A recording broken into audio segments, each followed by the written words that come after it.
샬롬. 날씨가 정말 따뜻해지고 있습니다. 꽃몽우리도 올라오고 새싹도 올라오는 이 시기에 하나님 말씀으로 우리의 마음 가운데 새싹과 꽃을 피우는 우리 모든 연희교회 성도님들 되시기 바랍니다. 저희는 저번까지 사사기 18장까지 살펴보았습니다. 전주표 목사님께서 아주 자세하게 그림을 통해 사사기를 잘 설명해 주셨는데요. 사사기 16장까지는 사사들의 활동을 통한 이스라엘의 구원 이야기, 또 압제에 빠지고 타락에 빠지고 다시 구원케 되는 그런 사사들의 이야기가 담겨 있습니다. 17장부터 21장까지는 사사시대의 말기, 사회적, 종교적, 무질서의 부패, 타락상을 보여주고 있습니다. 오늘 우리는 그 부분을 짧게 살펴보고 사사기를 마무리 짓도록 하겠는데요. 먼저 19장. 19장은요, 사사시대의 타락상을 잘 보여주는 장면입니다. 레인 첩이 부정을 저지르고 도망치자 레인이 그 첩을 데리고 오는 도중 기부와 불량배들에게 몹쓸 짓을 당해서 첩이 이렇게 죽는 장면이 나타납니다. 20장에는 레인 첩 사건으로 미스바 총회가 열리게 되는데요. 그 결과 지파 연맹군과 베냐민 지파 사이에 동족 상장 간의 치열한 전투가 벌어지고 결국 베냐민 지파가 진멸당하는 장면이 나옵니다. 레인 21장에서는 레인 첩 사건으로 촉발된 전쟁에서 베냐민 지파가 완전히 사라질 위기에 놓이게 되자 이스라엘 지파 동맹이 다시 모여 베냐민 지파를 회복시킬 방안을 마련한 후 그것을 시행하는 장면이 나타나고 있습니다. 이렇게 사사들이 다스리던 시대의 끝은 우상 숭배와 도덕적 타락이 점점 심해져 사사시대의 마지막, 결국 극에 달하는 실정에 이르게 되었습니다. 그 결과 이스라엘은 가나안 백성과 싸워 그 땅을 정복했지만 대신에 동족끼리 싸우고 살해하는 엄청난 비극의 역사를 쓰고 있는데요. 하나님 백성이 하나님 주권을 인정하지 않고 자기의 생각대로, 특별히 왕이 없어서 자기 소견대로 옳은 대로 행하던 그러한 이스라엘 백성들의 묘사를 성경에서 하고 있는데요. 그렇게 자기 생각대로 살 때 온갖 비극이 찾아오게 되는 것을 사사기를 통해 우리에게 말해주고 있습니다. 이제 우리는 룻기를 살펴볼 것입니다. 룻기는 사사들이 통치하던 이 아무라던 시대에 어떤 한 베들레헴 공동체 동네에서 일어났던 이 이야기인데요. 하나님이 주신 땅은 흉년으로 살기 힘든 땅이 되었습니다.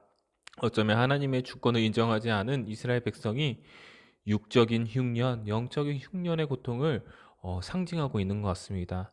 하나님의 나라는 과연 회복될 것인가? 그 물음에 룻기서는요, 하나님의 은혜가 여전히 각 가정의 한 동네에 이스라엘에 여전히 계속되고 있음을 우리에게 보여주고 있습니다. 룻기서 1장에는 나오미의 가정, 그 흉년의 양식을 얻기 위하여 모압으로 이주하게 되는데요. 그러나 그곳에서 남편과 자녀들을 다 잃은 나오미의 모습, 도저히 소망이 없는 나오미의 상황은 하나님의 은혜가 사라져버린 이스라엘 상황을 마치 대변하고 있는 것 같아요. 나오미는 하나님의 은혜를 소망하며 다시 베들레헴 고향으로 돌아옵니다.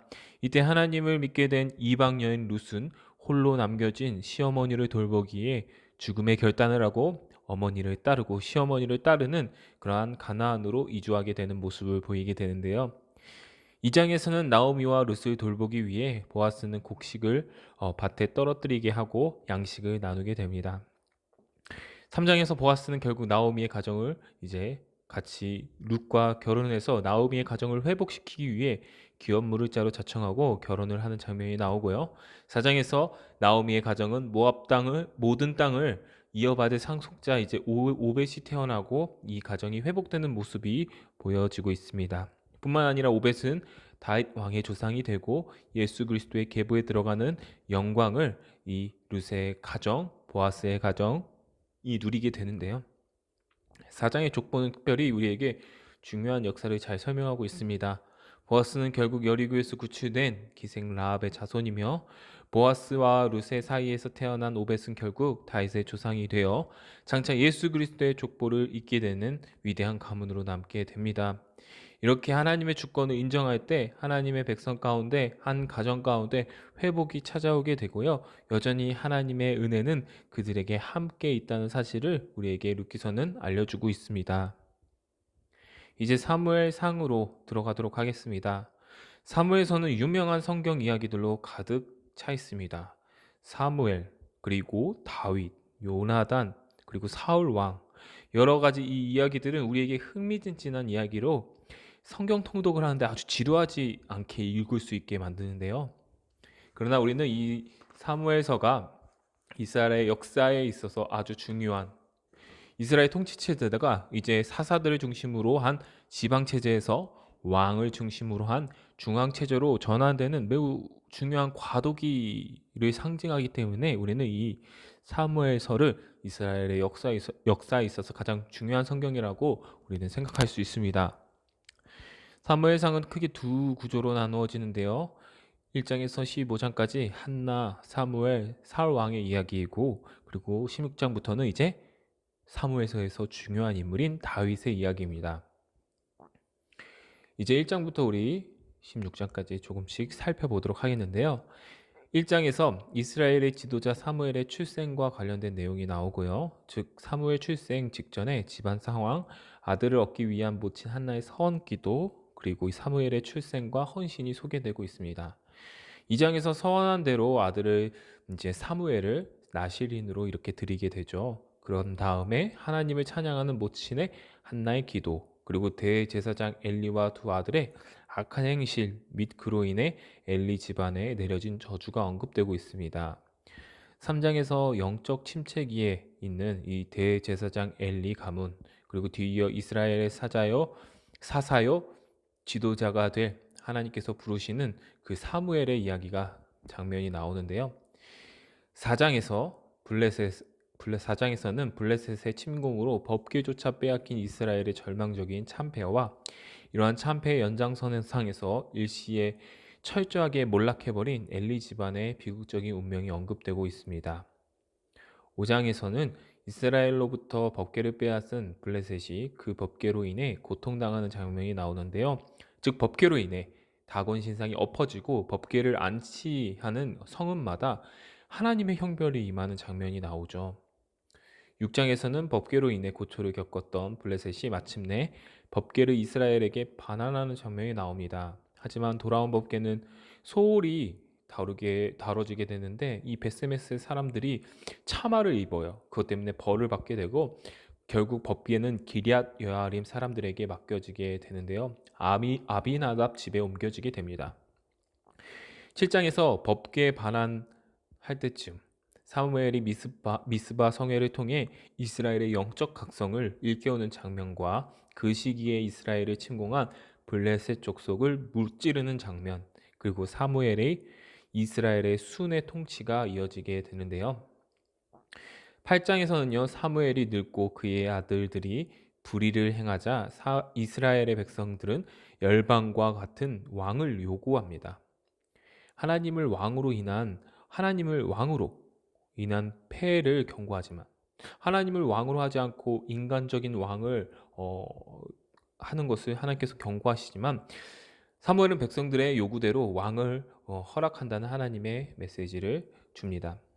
9장에서 사무엘과 사울의 만남이 이루어지는 장면이 나오는데요. 즉 왕을 요구하는 백성들의 기대에 부응하여 초대 이스라엘 왕이 될 사울이 성경 역사의 전면에 그 모습을 드러내는 장면이 나옵니다.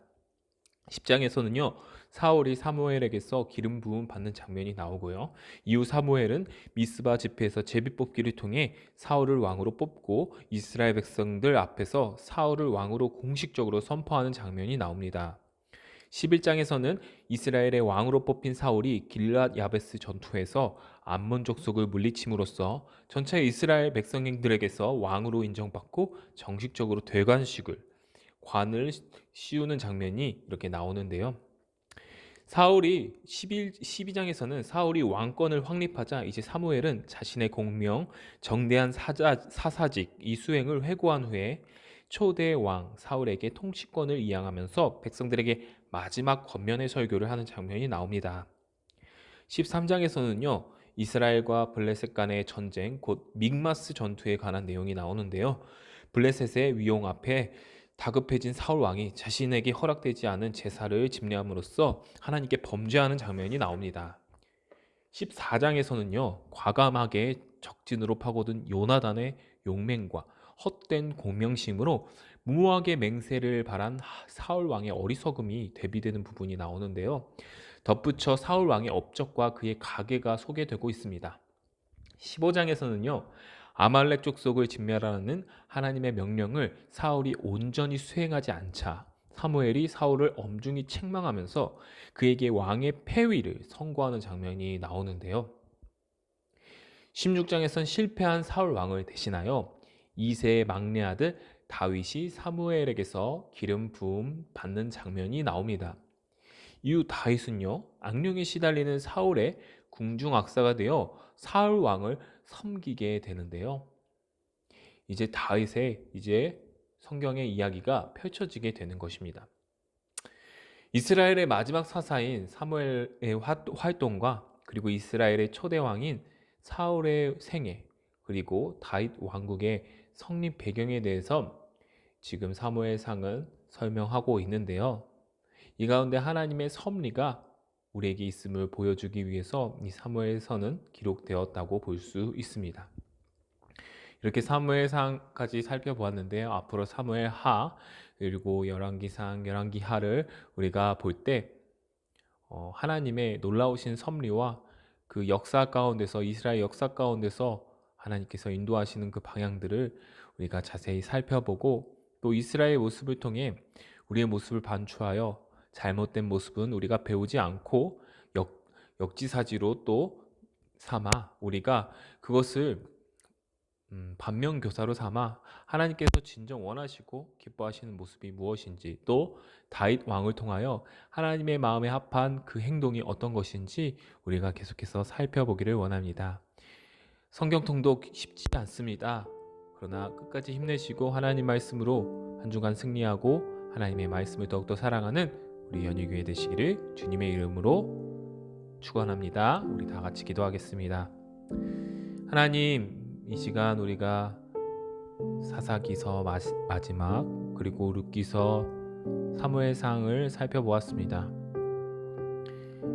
어둡고 힘든 상황 가운데서도 하나님께서는 여전히 우리에게 은혜를 베푸시며 우리를 좋은 길로 인도하시고 선한 길로 인도하시는 하나님의 계획이 있음을 우리가 믿고 고백하며 나아갈 수 있도록 도와주시옵소서. 특별히 성경 통독을 하는 중에 하나님께서 이끌어오신 이스라엘의 역사를 살펴보며 그들의 잘못된 모습은 우리가 반면교사 삼을 수 있도록 도와주시옵시며, 또한 하나님께서 베푸신 은혜 가운데 그 하나님께 신실하게 나아갔던 다윗과 같은 모습을 우리가 배울 수 있도록 아버지 인도하여 주시옵소서. 주님께서 함께해 주실 것을 믿사오며 한 주도 또한 주일도 또한 하나님 아버지 주중에도 주님께서 언제나 우리에게 은혜를 내려 주실 것을 믿사오며 예수님의 이름으로 기도드립니다. 아멘.